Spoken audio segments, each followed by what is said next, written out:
Assalamualaikum warahmatullahi wabarakatuh. Alhamdulillah wassalatu wassalamu ala Rasulillah wa ala alihi wa sahbihi wa mawala. Asyhadu an la ilaha illallah wahdahu la syarika lah wa asyhadu anna Muhammadan abduhu wa rasuluhu alladzi la nabiyya ba'dah. Amma ba'd. Faqala ta'ala fil Qur'anil Karim, a'udzu billahi minasyaitonir rajim. Bismillahirrahmanirrahim. Zaharal fasadu fil barri wal bahri bima kasabat aydin nasi liyudhiqahum ba'dalladzi 'amilu la'allahum yarji'un. Segala puji mutlak bagi Allah, Zat yang telah menciptakan alam semesta beserta isinya, yang manfaatnya sebesar-besarnya diperuntukkan untuk manusia. Salawat serta salam semoga senantiasa tercurah limpahkan kepada suri tauladan umat manusia, yakni Habibana wa Nabiyana Muhammad Sallallahu Alaihi Wasallam. Tak lupa kepada keluarganya, kepada sahabatnya, serta umatnya yang taat pada ajarannya hingga yaumil qiyamah. Hadirin yang berbahagia, seringkali kita menyepelekan hal-hal yang kita anggap kecil. Yang hal kecil tersebut malah kemudian bisa menjadi malapetaka besar terhadap keselamatan kita sendiri. Contoh kecil adalah cangkang permen yang kita buang sembarangan begitu saja. Dan kita berpikir bahwa hanya diri kitalah yang membuang cangkang permen tersebut. Tetapi, pernahkah kita berpikir bahwa jika hal itu dilakukan oleh orang lain yang jumlahnya ratusan, ribuan, puluhan ribu, bahkan ratusan ribu dan jutaan, maka cangkang permen yang sepele tersebut akan menjadi monster yang sangat besar, yang hanyut di kali dan selokan serta di sungai, yang menghambat aliran air, sehingga kemudian terjadilah apa yang dinamakan dengan banjir. Jika sudah terjadi banjir, maka hal pertama yang kita lakukan biasanya adalah menggerutu dan menuding orang lain menjadi penyebab bencana tersebut. Kita salahkan pemerintah yang dianggap tidak becus mengelola lingkungan. Kita salahkan para penguasa dan pengusaha yang menyumbang sampah terbanyak. Kita salahkan kepala desa, RW, RT, bahkan kita salahkan para tukang sampah yang justru padahal jasanya sangat besar bagi kita semua.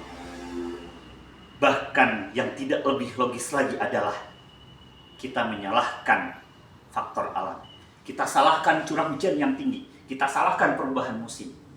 Padahal tadi, dengan cangkang permen yang kita buang sembarangan, kita telah ikut andil dalam menyebabkan terjadinya banjir tersebut.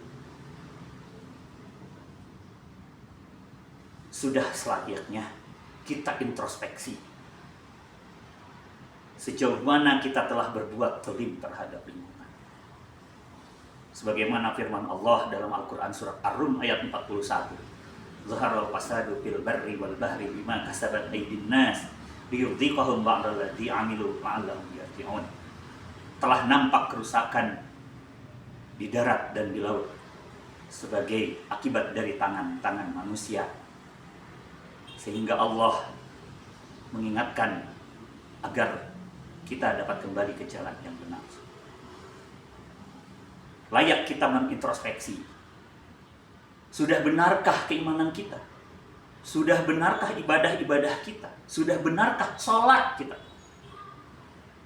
Bukankah dalam Al-Quran Allah berfirman, Inna sholata tanha 'anil fahsya'i wal munkar, bahwa sesungguhnya sholat mencegah dari perbuatan keji dan munkar. Tetapi kemudian dengan cangkang permen yang itu ternyata merupakan perbuatan keji, yang itu merugikan banyak orang.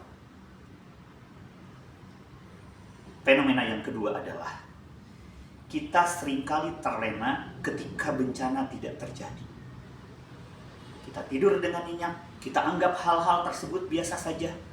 Ketika air mengalir, air sungai mengalir dengan lancar. Ketika hutan biasa-biasa saja, tidak terjadi kebakaran.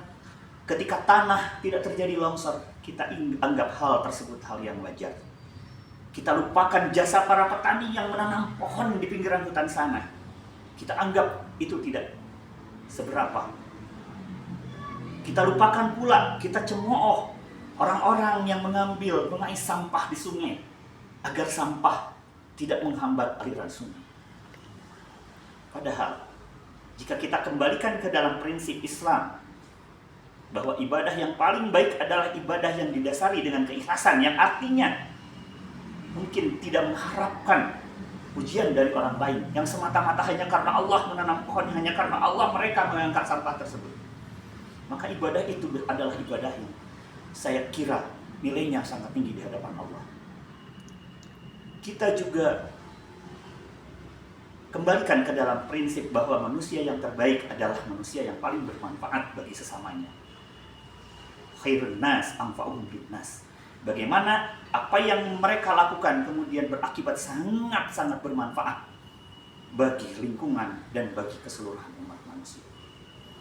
Di akhir pembicaraan ini ada 3 hal yang seyogianya kita lakukan. Yang pertama, marilah kita meningkatkan kesadaran, kecintaan terhadap lingkungan hidup. Tidak perlu dengan retorika yang besar ketika terjadi misalnya kebakaran hutan. Stop illegal logging. Tidak perlu berkoar-koar. Stop pembalakan liar. Mulailah dengan hal-hal yang kecil. Ketika ada sampah sekecil apapun, kita buang, kita pungut, masukkan ke dalam tempatnya. Ketika ada pohon yang layu, kita sirami. Maka insya Allah kelak perbuatan tersebut akan memberi manfaat bagi kita dan akan menjadikan pahala bagi diri kita. Yang kedua, stop menuding kesalahan terhadap orang lain. Mari kita balikan telunjuk kita ke dada kita. Sudahkah kita benar-benar berupaya menjaga lingkungan agar kelak lingkungan juga menjadi sahabat, bukan menjadi sumber malapetaka bagi kita. Dan yang ketiga, marilah kita sama-sama merefleksikan diri dengan cara bertobat dengan sesungguh-sungguhnya dari berbagai kesalahan dan dosa, khususnya dosa-dosa kita terhadap lingkungan. Mungkin suatu ketika kita pernah menebang pohon sembarangan, kita pernah membunuh hewan, kita pernah membuang sampah. Kita memohon ampun kepada Allah. Semoga dosa-dosa tersebut tidak menjadi sumber azab dan malapetaka khususnya bagi diri kita sendiri. Sekian yang bisa kami sampaikan. Mohon dimaafkan atas segala kekurangan. Terima kasih atas segala perhatiannya. Wallahul muwaffiq ila aqwamit thoriq. Wassalamualaikum warahmatullahi wabarakatuh.